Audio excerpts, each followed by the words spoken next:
Hi there, my name is Katie Tarasovich and I am doing my nursing research presentation on antibiotic-resistant infections.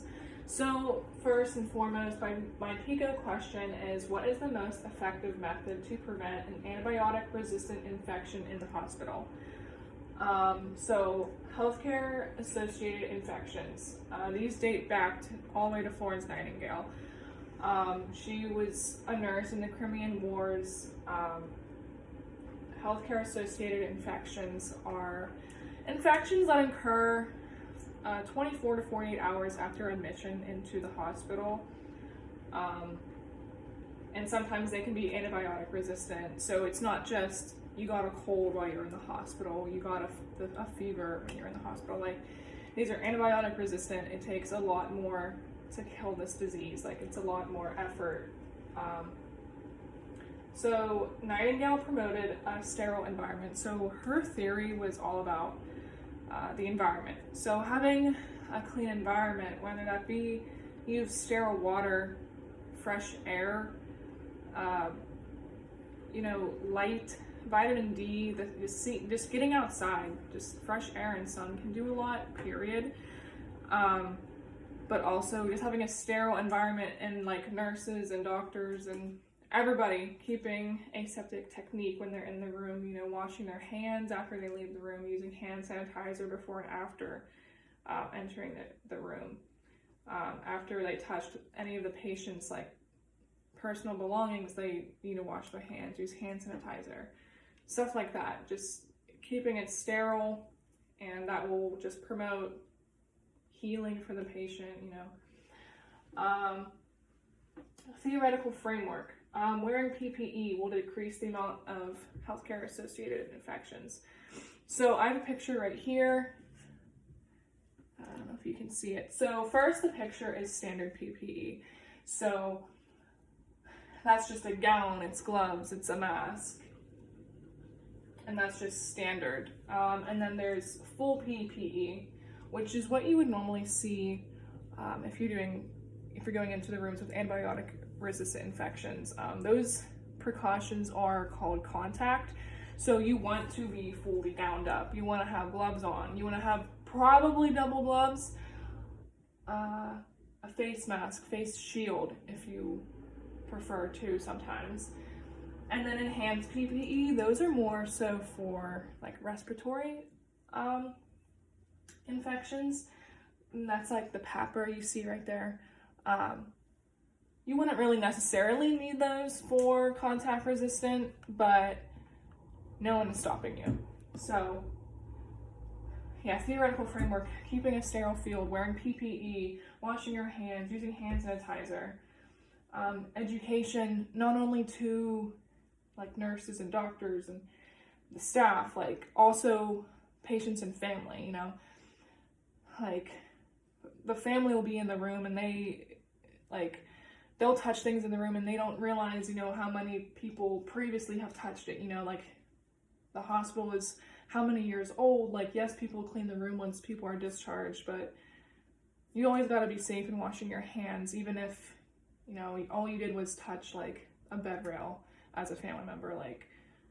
How many hundreds of people have sat in that bed before your loved one, Just, you got to think about all that stuff. There's just been so many people touching it. It's a hospital. There's germs.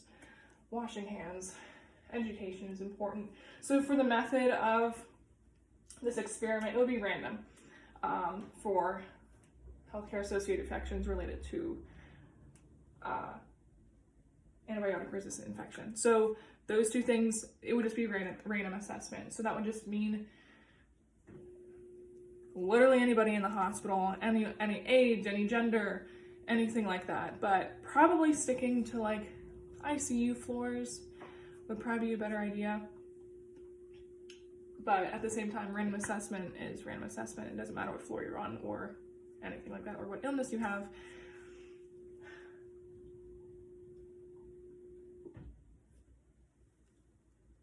But yeah, random assessment, you'll get a variety of answers, and that's what you want in this kind of setting, in this kind of research. You want a variety. You want to see as many results as you can, as many people that have gotten a healthcare associated infection and how many have it, and see what is the correlation. Why did some people get some, why people didn't, you know? Have the experiment take place over a year, have it only be 100 patients, pick 100 random patients that got admitted, and see what happens. Pre-test and post-test design. So for pre-test, this would mean like educating them on hand hygiene, stuff like that, prior to like right when they get admitted. And then post-test would be, you know, once they're discharged, what did they think of the whole experiment? Did they actually see people washing their hands? Were they personally washing their hands? Were their family members washing their hands? You know, and their thoughts and feelings towards it, stuff like that. So under procedure, institutional review board, HIPAA laws will be upheld. No names are used. Everyone's privacy is respected. Nobody likes their names out there. Nobody likes their information out there. Privacy will be respected. Informed consent. There'll be papers. Everyone, you'll have to sign if you want to be a part of it and whatnot, like stuff like that. And it'll say what's in the papers, what's going to be happening. It'll be very truthful, very honest. And for the purpose of this everything, just gain more knowledge about antibiotic-resistant infections. You know, the difference between gram-negative and gram-positive. Gain more knowledge about how hand washing works. Gain more knowledge about how PPE works. You know, the importance of how far you can go with hand washing and using PPE.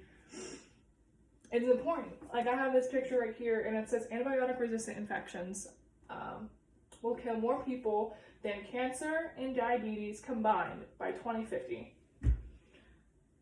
That's a lot. And we already know the numbers and statistics of cancer and diabetes. Like, they're leading causes of death in the US. And by using PPE and hand washing, just combining those, it will just really decrease the amount of antibiotic resistant infections in the hospitals.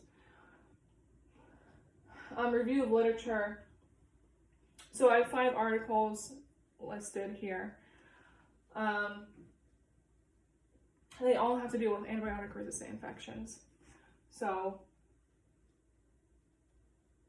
the one, it's called Blow Charlie 2021. That one's really good because it talks about EKG leads and how single-use EKG leads are very, very important to be using in the hospital.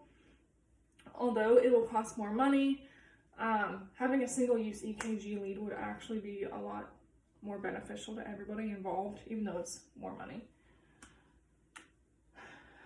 Implementation of this, training twice a year on hand washing, PPE, education sessions once a month, requiring feedback from nurses and patients. You know, did the patients see people washing hands?